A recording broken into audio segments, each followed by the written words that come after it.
Kosovën, është bërë tha Vedat Muriqi dhe do është i gëzimi i madh se një pavarësi e dytë për ne tha nëse do të kalojmë botëror. Ndërkohë nga ana tjetër gjithë shqiptarët janë bashkuar dhe situata ka shkuar deri aty, ajsa Top Channel-i pas ka dalë me një njoftim Altin që thotë Big Brother nuk ka nesër do transmetohet ndeshja e Kosovës. Po i takon ta bëjmë se kush i bi menja ki Big Brotheri një ditë të nesërme ku shkruen fatet e kombit shqiptar.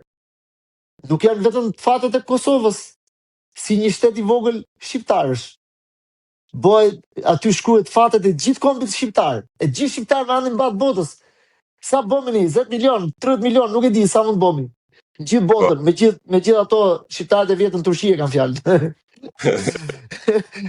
Do me thënë, nesër shkruen ato, dhe unë e kam diskutu shumë, për të kombëtare dhe në shumë televizione, gazeta, që kjo kombëtare e filloi keq, po si çdo gjë që do kohën e vet të ingranohet nga një staf i ri, edhe unë e njoh direkt atë trajnerin, domethënë dhe di konceptet e tij, idetë e tij edhe karakterin e tij si person, e ishte sigurt që do i viten li. Dhe ama nga ana kualiteteve, Kosova ka kualitete të jashtëzakonshme. Është drejt. Ka kualitete të jashtëzakonshme dhe mbi të gjitha ka një frym profesionalizmi individual të jashtëzakonshëm. Nuk po them që ne nuk e kemi atë, nuk e kemi. Por Kosova në raste ku duhet të jetë cinike, ku duhet pa tjetër fitoria, pavarësisht se në fundit nuk e bën mirë sepse son 3 gola. Domethënë nuk e kishin bërë tjetër. Vetëm me Zvicrën më mend që i mundi Zvicra shumë rënd, edhe ku ishte me Slovakin që pësu shumë gola. Po pjesa tjetër pastaj ishte pothuajse perfekte. Do të thoya vetëm shiko pak, domethënë te golat e Kosovës, mënyra se si feston dhe e donshë Grova, lojtari i Juventusit i cili rin stol te Kosova dhe feston si i çmendur nga stoli për të festuar golin e shokut të ekipit dhe për treguar gjithë dëshirën dhe grinën e tij të madhe sikur të kishte shtuar një gol vet. Edhe ky është shembulli. Pra jo një lojtar i cili vjen me një emër ekipi, të ri aty te stoli, bëhet i pakënaqur me trajnerin, sepse në fund fare nuk po luan as për Silvion dhe as për Dukun, por luan për Shqipërinë, po luan për Kosovën. Ky është shembulli e donshë Grova.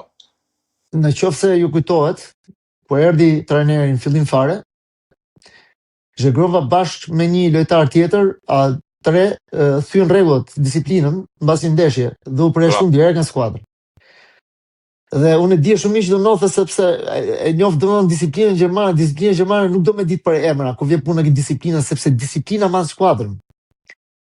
Dhe ja kur jemi sot, e marrë shembullin shumë mirë ti, Zhegrova, një lojtar Grindavec, Mistrec, mund ta shkruaj si dush. Po kur vjen bëhet fjala, domethënë nuk po flasim nga ana talentit është jashtëzakonshëm. Po, normalisht. Jashtëzakonshëm, domethënë triblus si ai shpejtësi, veprimi, gjitha dhe kam bindjen time dhe përshtypjen time që nesër ai duhet aktivizohet. Nesër nesër është ndeshja e jetës së Kosovës, ai nesër ma domena do jetë nga ato që do japi shpirtin aty në fushë, dhe mrapa dhe përpara, po duhet aktivizohet, sepse është dhe i freskët, ka shi ndeshjes tjetër, dhe për këtë arsye them që Kosova ka ardhur aty ku një ekip profesionist duhet të jetë. Sa shanse shikon Kosova shkojnë botëror? Tani do të kemi parasysh që gjë që Turqia nuk është Slovakia, mbi gjitha ka një trajner italian, një trajner me bagazh shumë të madh, duket dora atij në skuadrën turke. Mentalitetin turk ne e njohim shumë mirë, është një mentalitet shumë i vrasht. Do me thënë, turqit në momentin që i ze, i copton. Po ama po të zunë të coptojnë. Do me thënë, momentin që i ze, i copton. Do me thënë, është shumë skuadër e brisht. Ka pa tjetër yje, se ka atë të Realit, ka atë të Interit. Po prandaj kjo është një moment i Kosovës, ku Kosova duket sigur do shtypi këdo gjë përpara dhe luhet një finale historike botërori në Fadil Vokri. Tani unë gjithë shpresën e Kosovës e kam të një mbrojtje e çelikt dhe kundërshtar Turku ka, domethënë po shifsha me Rumanin, që ishte gjysmëfinale me Rumanin, dhe Rumuni i krijoi 3 raste të pastra, ndërkohë që Turku ishte 1-0.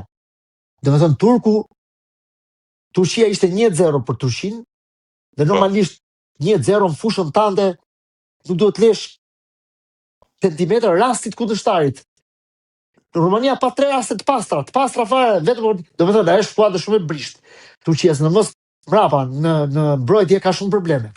Prandaj them që Kosova nesër, nëse i shënon atyre, majni mend se ato do hapen, edhe mos të duket çudi që Zhegrova pastaj tifuzët janë 2-3 tjerë. Urojmë shumë, po e di ku që e bukur Altin, ishte e bukur që thuaj në vitin 2014, Turqia ishte ekipi i parë i madh që ka ardhur për të luajtur për Kosovën. Kosova ishte pa pranuar nga FIFA dhe UEFA, Turqia vinte deri diku për mëshirë që të njihej Kosova, dhe 12 vite më vonë, Kosovë-Turqi kush merr biletën e botrorit. Jo për mëshirë, por nga që shqiptarët e Kosovës janë pothuajse 90% musliman dhe kanë një lidhje shumë të mirë me shtetin turk, sepse dihet domethënë që kohën e Skënderbeut, pjesa më e madhe që ikën në Turqi atëherë ishin shqiptarët e Kosovës dhe të Maqedonisë Veriut sot. Pak të kështu e diu nga historia, nuk e di, mund të jem dhe gabim, po ke shumë aktor turk të sotshëm që janë me përardhje nga Kosova, nga Prishtina thojnë. Kështu që është një lidhje shumë e largët. Siç në fakt e kemi edhe ne, koha 500 vjeçare e okupimit e Osmanëve. Këto e kanë akoma edhe më intensive, këtë bashkëpunim me Turqinë. Kështu që në Prizren 80% e njerëzve në Prizren flasin turqisht. Domethënë, bravo. Kështu që në këtë aspekt ky është edhe kjo lidhje që turqit nuk është se erdhën për mëshirë, po erdhën sepse ka një lidhje. Por në rastin konkret bëhet fjala për sport, për futboll, secili mbron ngjyrat e veta, shtetin e vet, dhe nuk do ketë jo lëshim, po s'do ketë asnjë lloj lëshimi, sepse secili do të jetë botror. Për çdo futbollist, maja e karrierës vet është prezantimi me ekipin kombëtar botror. S'ka tjetër më të madhe se aq. Altin, pyetja e fundit e ditës, e di që të lodha se shkoj gati një orë intervistë, po pyetja e fundit është kjo: a do doje Kosovë, Turqi të luajnë në Albania? Po, për zotin, unë kisha shumë shpresa që Kosova do ta kërkonte gjë të tillë. Sinqerisht.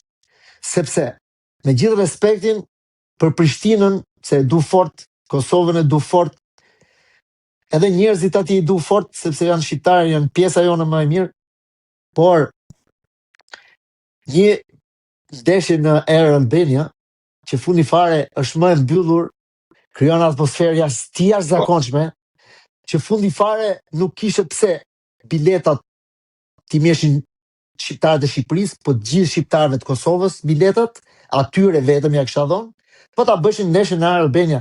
Unë shpresoja që ato ta kërkoshin një gjë të tillë. Edhe më vjen çudi pse se kanë kërkuar, sepse edhe për ato do ishte shumë më mirë.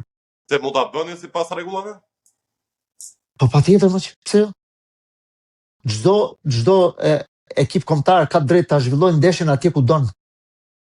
Nëse ne do thonim duam ta zhvillojmë në Turqi, nuk ka pse thot jo UEFA apo FIFA. Që në fillim, sepse e di që kur vjen një kohë, 20 ditë, një muaj, du të caktojnë stadiumet, edhe nuk mund ta ndryshosh. Po patjetër, po dëgjoj, problemi është ky, sepse ti nuk e dije se do ti mund të kaloje. Po. Megjithëse ne dije që i kishim të dyja ndeshjet jashtë, jo, dije jona. Domethënë jona dije që ishin të dyja ndeshjet jashtë, nuk i kishim brenda asnjë. Kështu që ato kishin mundësi ta zgjeshin Shqipërinë për me luajt këtë ndeshje. Kishin mundësi. Ishte emocionuese shumë. Ndërkohë ti po flet edhe në ranketet mishit, shikoje Kosovën, biletat vetëm për shqiptarët e Kosovës, dhe shikoje Kosovë Turqi kur shkon në botror. Po pikërisht.